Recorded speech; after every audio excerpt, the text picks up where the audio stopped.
नमस्कार, आप सभी का एग्जाम टॉपर के ऑनलाइन प्लेटफॉर्म पर बहुत बहुत स्वागत है।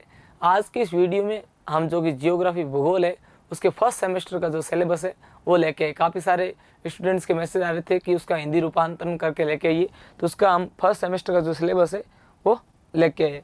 तो देखिए आपके JNU जो कि जोधपुर यूनिवर्सिटी है, इसके जियोग्राफी का फर्स्ट सेमेस्टर का जो सिलेबस है और उसका एग्ज़ाम पैटर्न क्या रहेगा, किस प्रकार के एग्ज़ाम में प्रश्न आएंगे, ये हम लेके आए। तो देखिए आपका जो कि सिलेबस है इसमें आपके कुल 5 इकाई है। कितनी इकाई है? 5 है। इकाई 5। अब देखो इकाई पहली है। इकाई पहली के अंदर पृथ्वी की उत्पत्ति। आप देख लीजिए आपके जो कि बुक है उसका नाम भी यही है कि भूगोल का भौतिक आधार, मतलब कि ज्योग्राफी क्या है, इसकी जो बेसिक चीज़ें इसके बारे में आपको पता होना चाहिए। फिर आप सेकंड सेमेस्टर में आओगे तब आपको पता चलेगा मानव भूगोल क्या होती है, फिर आओगे कि भारत की भूगोल, फिर विश्व के भूगोल, इस प्रकार से आपको फाइनल तक सारी इन्फॉर्मेशन मिल जाएगी। तो देखिए पहला है कि पृथ्वी की उत्पत्ति। ये हम पढ़ते हैं कि जियोग्राफी होती है, परंतु किस प्रकार से पृथ्वी की उत्पत्ति हुई इसके बारे में हमें पता होना चाहिए। उसके बाद में पृथ्वी की आंतरिक संरचना, इसके अंदर किस प्रकार की संरचना है उनके बारे में। अगला आइसोस्टेसी का सिद्धांत।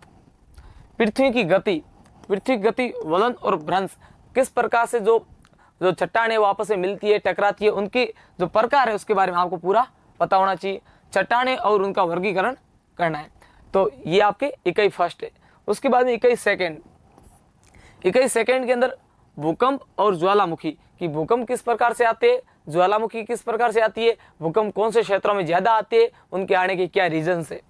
प्रमुख भू आकृतियां। अब देखो भूमि के अंदर प्रमुख कौन कौन सी आकृतियां हैं, जैसे कि भूगोल के अंदर यही होगी पर्वत, पठार वगैरह। तो पहाड़ों की आकृतियां, पहाड़ किस प्रकार से बनते हैं, मैदान कैसे बने, पठार और झीलें, इनके बारे में आपको सारी जानकारी पता होनी चाहिए। उसके बाद में इकाई थर्ड इकाई में अपक्षय और अनाच्छादन क्या है, इसके बारे में आपको इन्फॉर्मेशन होनी चाहिए। इसके अंदर टॉपिक कि कटाव का सामान्य चक्र, भाई जब जैसे नदियाँ होती है और जब पहाड़ों से वहाँ से पानी आता है तो उनका कटाव किस प्रकार से होता है, वो अपनी मतलब आकृति किस प्रकार से लेते हैं कि नदी हर साल यहाँ से गुजरती है, तो यहाँ से क्यों गुजरती है, उसका क्या रीज़न है। नदियों, ग्लेशियरों और भूजल और हवाओं का कार्य, इनके बारे में आपको पता होना चाहिए। अगला है इकाई 4। इसके अंदर वायुमंडल के बारे में दिया गया है कि वायुमंडल की संरचना किस प्रकार की है। उसके बाद में सूर्य तप और तापमान, कि भाई वायुमंडल के अंदर सूर्य का तापमान कितना है, जिससे और सामान्य यहाँ पर पहुँचने में कितना समय लगता है, इसके बारे में पूरा। और वायुमंडलीय दबाव और हवाएं, वायुमंडल के अंदर कौन कौन सी हवाएं चलती है, अब उन हवाओं का क्या प्रभाव पड़ता है, कौन सी हवाओं से मानसून आता है, कौन सी हवाएं नहीं आती तो मानसून नहीं आता है, इनके बारे में। आर्द्रता और वर्षा चक्रवात, और किस प्रकार से चक्रवात उठते हैं, किस प्रकार से वर्षा आती है, इनके बारे में आपको सामान्य जानकारी होनी चाहिए। अगला इकाई 5 जलमंडल, की जल किस प्रकार से जो पृथ्वी पर है कितना पीने के लायक है, कितना नहीं है। महासागर के पानी का तापमान, महासागर होते हैं उनके पानी का तापमान कितना है, उसको हम शुद्ध कर सकते हैं नहीं कर सकते, इसके बारे में। महासागर की लवणता, अब महासागर का पानी इतना है तो वो खारा क्यों है, इसके पीछे के तर्क। महासागर जमा और विन्यास और ज्वार और धाराएं, किस प्रकार से उसके अंदर ज्वार उठता है और किस प्रकार की जो धाराएं, इनके बारे में आपको बेसिक इन्फॉर्मेशन होनी चाहिए। तो हमने ये देखा कि हम जैसे सामान्य 6ठी 7वीं 8वीं क्लास में जो सामाजिक पढ़ते हैं उसके अंदर यही होता है कि नदियाँ किस प्रकार से आती है, सागर महासागरों का पानी होता है वो किस प्रकार एक दूसरे से मिलता है, इसके बारे में आपको बेसिक इन्फॉर्मेशन होनी चाहिए। ये जो काफ़ी सारे स्टूडेंट्स के मैसेज आ रहे थे कि इंग्लिश में सिलेबस है उसको आप एक बार नॉर्मली हिंदी में एक्सप्लेन कर दीजिए, तो ये आपका सिलेबस है। और अब आपका एग्जाम पैटर्न, अब यदि आपका फर्स्ट सेमेस्टर है तो आपके पेपर होगा वो मेन पेपर कितने नंबर का होगा, 80 अंक का होगा। मेन एग्जाम कितने अंक का होगा, 80 मार्क्स का। अब इसके अंदर आपके प्रत्येक इकाई से कितने प्रश्न आएंगे, 2 प्रश्न, और प्रत्येक प्रश्न कितने नंबर का होगा, प्रत्येक इकाई से 2 प्रश्न, 2 इकाइयाँ कितनी है 5, कुल कितने प्रश्न हो गए 10, और प्रत्येक प्रश्न कितने नंबर का होगा, 2 नंबर का। तो ये आपके हो गए 20 अंक।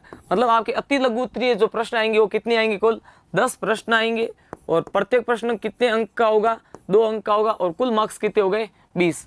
अब वापस प्रत्येक इकाई से कितने प्रश्न आएंगे, 2, और इकाई कितनी है 5, कितने प्रश्न आएंगे 10, 10 में से आपको करने कितने 5, तो 5 माइनस हो गए 5 करने, 5 प्रश्न में से प्रत्येक प्रश्न आपके हो जाएगा 12 नंबर का। तो फिर आपके नंबर कितने हो गए 60।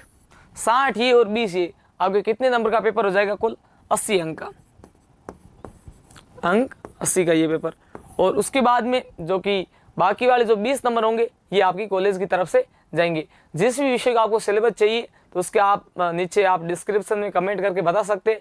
यदि आप पढ़ना चाहते हैं, बढ़िया अंक लाना चाहते हैं, तो आज ही एग्जाम टॉपर्स 1 वीक सीरीज खरीद सकते हैं, और जिससे आपको लगभग 90% हूबहू सवाल मिले। और बेसिक और कोई जानकारी चाहिए तो हमारे टेलीग्राम चैनल की लिंक है, वो बायो में दी गई है डिस्क्रिप्शन में, वहाँ से आप जुड़ सकते हो और चैनल को सब्सक्राइब कर सकते हैं। मिलते हैं एक छोटे से ब्रेक के बाद, जाने के लिए देखिए अगला एपिसोड। आप सभी का बहुत बहुत धन्यवाद।